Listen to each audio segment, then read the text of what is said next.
Hello guys, இன்றைக்கி நம்ம சேனலில் என்ன ரெசிபி பார்க்க போகிறோன்னா ஒரு சூப்பரான ஹல்வா ரெசிபி தான் பார்க்க போகிறோம். அதுக்கு முன்னாடி சேனல் இன்னும் சப்ஸ்கிரைப் பண்ணலைன்னா சப்ஸ்கிரைப் பண்ணிக்கோங்க. வாங்க வீடியோக்குள்ளே போகலாம். இன்றைக்கி நம்ம பார்க்க போகிற ரெசிபி என்னென்னா பாம்பே ஹல்வா ரெசிபி தான் பார்க்க போகிறோம். நிறைய பேருக்கு ஹல்வா ரெசிபி ரொம்ப பிடிக்கும். ஆனால் கோதுமை ஹல்வா செய்கிறதுக்கு ரொம்ப நேரம் டைம் ஆகும். நம்ம ஊற வைக்கணும், பால் எடுக்கணும், அதெல்லாம் என்னால் செய்ய முடியாதுன்னு நினைக்கிறவங்க கண்டிப்பாக இந்த பாம்பே ஹல்வா ரெசிபியை ட்ரை பண்ணி பாருங்கள். ஏன்னா இது செய்கிறதுக்கு அவ்வளோ ஈஸியாக இருக்கும். சீக்கிரமே செஞ்சு முடிச்சிடலாம். நீங்கள் ரொம்ப நேரம் கிண்டணும்னு அவசியம் கிடையாது. நிறைய நெய் யூஸ் பண்ணணும்னு அவசியம் கிடையாது. நீங்கள் நிறைய சுகர் ஆட் பண்ணணும்னு அவசியம் கிடையாது. இது பிகினர்ஸு கூட ரொம்ப ஈஸியாக செய்யக்கூடிய ரெசிபி. எல்லாராலையும் செய்யக்கூடிய ஒரு ஈஸியான ரெசிபி தான் இந்த பாம்பே ஹல்வா. வாங்க எப்படி செய்கிறதுன்றதை பார்க்கலாம். இதுக்கு ஃபஸ்ட்டு அரை கப் அளவுக்கு நான் கார்ன்ஃப்ளவர் மாவு எடுத்துக்கிறேன். அரை கப்புன்றது நான் எவ்வளோ எடுத்திருக்கேன்னு பார்த்தீங்கன்னா 50 கிராம் அளவுக்கு நான் எடுத்திருக்கேன். நீங்கள் இதை நிறையா செய்கிறீங்கன்னா நான் எடுத்திருக்க அமௌண்ட்டை அப்படியே டபுளாவோ ட்ரிபிளாவோ ஆக்கிட்டு செஞ்சிங்கன்னா கரெக்டாக இருக்கும். இப்போ இந்த அரை கப்பு மாவுக்கு நான் 2 கப் அளவுக்கு தண்ணி ஆட் பண்ணியிருக்கேன். நான் எந்த கப்பில் மாவு எடுத்தனோ அதே கப்பில் தான் தண்ணியை ஆட் பண்ணியிருக்கேன். இதை ஃபஸ்ட்டு கட்டி இல்லாமல் நல்லா மிக்ஸ் பண்ணிக்கலாம். ஏன்னா கார்ன்ஃப்ளவர் மாவு சீக்கிரம் கட்டி பட்டுரும். ஸோ நல்லா மிக்ஸ் பண்ணி வச்சுக்கோங்க. இது நல்லா மிக்ஸ் பண்ணி வச்சுட்டு இன்னொரு பாத்திரத்தில் 100 கிராம் அளவுக்கு 2 கப் அளவுக்கு தண்ணி ஆட் பண்ணிக்கோங்க. நீங்கள் ஸ்வீட் ரொம்ப நல்லா தித்திப்பாக சாப்பிடணும்னு நினச்சிங்கன்னா நீங்கள் 150 கிராம் இல்லைனா 200 கிராம் கூட ஆட் பண்ணிக்கலாம். நல்லா தான் இருக்கும்.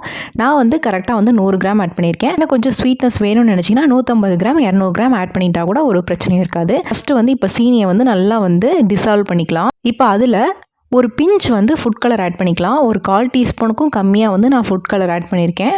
இப்போ எனக்கு இந்த கலர் கரெக்டாக இருக்குது. நான் இதை ஆட் பண்ணியிருக்க கலர் என்னென்னு பார்த்தீங்கன்னா orange red food colour add பண்ணியிருக்கேன். நீங்கள் வேறு ஏதாவது கலர் ஆட் பண்ணுறதுனா கூட ஆட் பண்ணிக்கலாம். பாம்பே ஹல்வா நீங்கள் ரெட் கலர்லேயும் ஆட் பண்ணிக்கலாம், இல்லை க்ரீனு, எல்லோ அப்படின்னு நிறையா கலர் இருக்குது. உங்களுக்கு என்ன கலர் விருப்பமாக இருக்கோ அதை நீங்கள் ஆட் பண்ணிக்கோங்க. அதுக்கப்புறம் ஒரு 1/4 டீஸ்பூன் அளவுக்கு ஏலக்காய் தூள் நான் நல்லா பொடி பண்ணி ஆட் பண்ணியிருக்கேன். இதையும் சேர்த்து நல்லா மிக்ஸ் பண்ணிக்கலாம். இது எல்லாமே நல்லா மிக்ஸ் ஆகி வந்த பின்னாடி நம்ம கரைச்சி வச்சுருக்க கார்ன்ஃப்ளவர் மாவை ஆட் பண்ணிக்கலாம். கார்ன்ஃப்ளவர் மாவை ஆட் பண்ணுறதுக்கு முன்னாடி லைட்டாக மிக்ஸ் பண்ணிவிட்டு ஆட் பண்ணிக்கோங்க. ஏன்னா கொஞ்சம் நேரம் ஆனால் நல்லா செடிமெண்ட் ஆயிரும். ஸோ நல்லா மிக்ஸ் பண்ணிவிட்டு ஆட் பண்ணிக்கோங்க. ஆட் பண்ண உடனே நல்லா கிண்டிக்கிட்டே இருக்கணும். ஏன்னா இது சீக்கிரம் கெட்டிப்பட்டுரும்.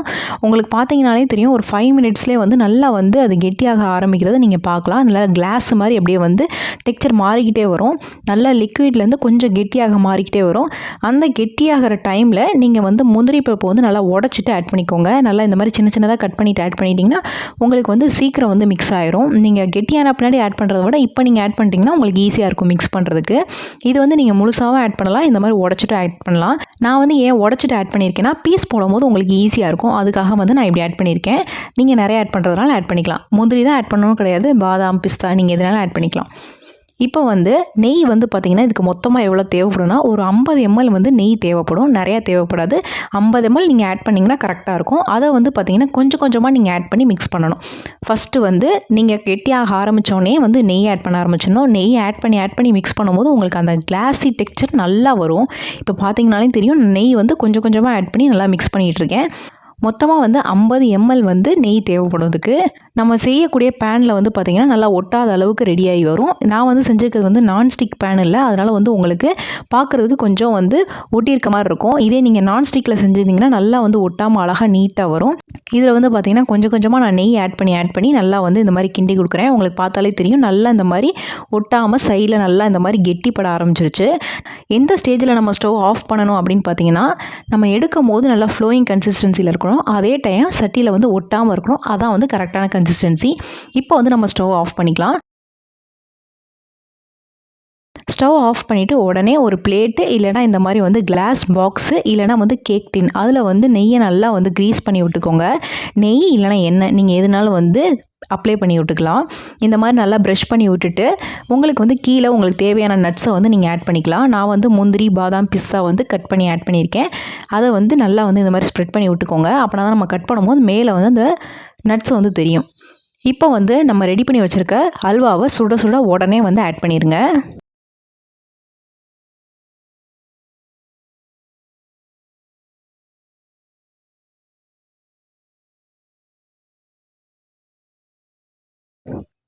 இந்த மாதிரி நல்லா ஆட் பண்ணிவிட்டு நல்லா இந்த மாதிரி டேப் பண்ணிக்கோங்க. ஆனால் தான் கீழே இருக்க ஏர் பபிள்ஸ்லாம் உடஞ்சி நல்லா கரெக்டாக சமமாக வரும். இப்போ பார்த்தீங்கன்னா நான் மேலேயும் நட்ஸ் ஆட் பண்ணியிருக்கேன். ஏன்னா நான் கட் பண்ணி வச்சுருக்க நட்ஸ் நிறையாவே இருக்குது. ஸோ நான் மேலேயே ஆட் பண்ணி நல்லா ஃபில் பண்ணிட்டேன்.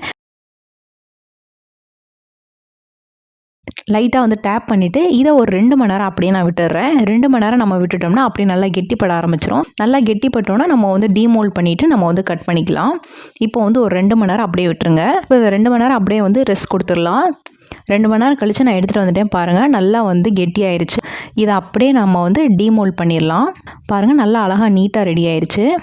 உங்களுக்கு என்ன ஷேப்பில் வேணுமோ அந்த ஷேப்பில் வந்து நீங்கள் பீஸ் போட்டுக்கோங்க. சில பேர் ரெக்டாங்கிள் ஷேப்பில் பண்ணுவாங்க, சில பேர் ஸ்கொயரு, அந்த மாதிரி வந்து நிறைய ஷேப்ஸ் இருக்குது. நீங்கள் வந்து எப்படி வேணாலும் ரெடி பண்ணிக்கலாம். நான் வந்து இங்கே ஸ்கொயர் ஷேப்பில் ரெடி பண்ணியிருக்கேன். பாருங்கள், 1/2 கப் கார்ன்ஃப்ளவர் மாவுக்கு எவ்வளோ பெரிய பாக்ஸில் வந்து நம்மளுக்கு வந்து பீசஸ் கிடச்சிருக்குன்னு. இதே நீங்கள் 1 கப் போட்டிருந்தீங்கன்னா இன்னும் 6 பீஸ் உங்களுக்கு எக்ஸ்ட்ரா வரும். உங்களுக்கு இது செய்கிறதுக்கு ரொம்ப கம்மியான நேரம் தான் தேவைப்படும். இது வந்து நம்ம அந்த டீமோல்ட் பண்ணுறதுக்கு தான் வந்து 2 மணி நேரம் எக்ஸ்ட்ரா ஆகுமே தவிர நீங்கள் செஞ்சு வச்சுட்டிங்கன்னா எப்போனாலும் பீஸ் போட்டுக்கலாம். உங்களுக்கு விருப்பம் இருந்தால் இதை நீங்கள் சூடாகவே சாப்பிட்லாம். சூடாகவே சாப்பிடும்போது இன்னும் நல்லா டேஸ்ட்டாக இருக்கும். ஆனால் நீங்கள் பீஸ் போடணும்னு நினச்சிங்கன்னா 2 மணி நேரம் வந்து இந்த மாதிரி டீமோல்ட் பண்ணுறதுக்கு டைம் விட்டுட்டு அதுக்கப்புறம் வந்து நீங்கள் எடுத்து பீஸ் போட்டுட்டும் சாப்பிட்லாம். ஆனால் சூடாக சாப்பிடும்போது இன்னும் நல்லா டேஸ்ட்டாக இருக்கும். நீங்கள் எப்படினாலும் வந்து சாப்பிட்டுக்கலாம் இதை. ஸோ வந்து இந்த ரெசிபியை கண்டிப்பாக செஞ்சு பாருங்கள். இந்த தீபாவளிக்கு நீங்கள் ஹல்வா ஏதாவது செஞ்சு பார்க்கணும்னு நினச்சிங்கன்னா, ரொம்ப ஈஸியாக வேணும், சிம்பிளாகவும் இருக்கணும், இன்க்ரீடியன்ஸும் கம்மியாக இருக்கணும்னு நினச்சிங்கன்னா கண்டிப்பாக இந்த பாம்பே ஹல்வாவை ட்ரை பண்ணி பாருங்கள். ரொம்பவே சூப்பராக இருக்கும். ஸோ இந்த ரெசிபி உங்களுக்கு பிடிச்சிருக்கும்னு நினைக்கிறேன். பிடிச்சிருந்தா லைக் பண்ணுங்கள், ஷேர் பண்ணுங்கள், கமெண்ட் பண்ணுங்கள். மறக்காமல் சேனலை சப்ஸ்கிரைப் பண்ணுங்கள். இன்னொரு வீடியோவில் பார்க்குறேன். பாய்.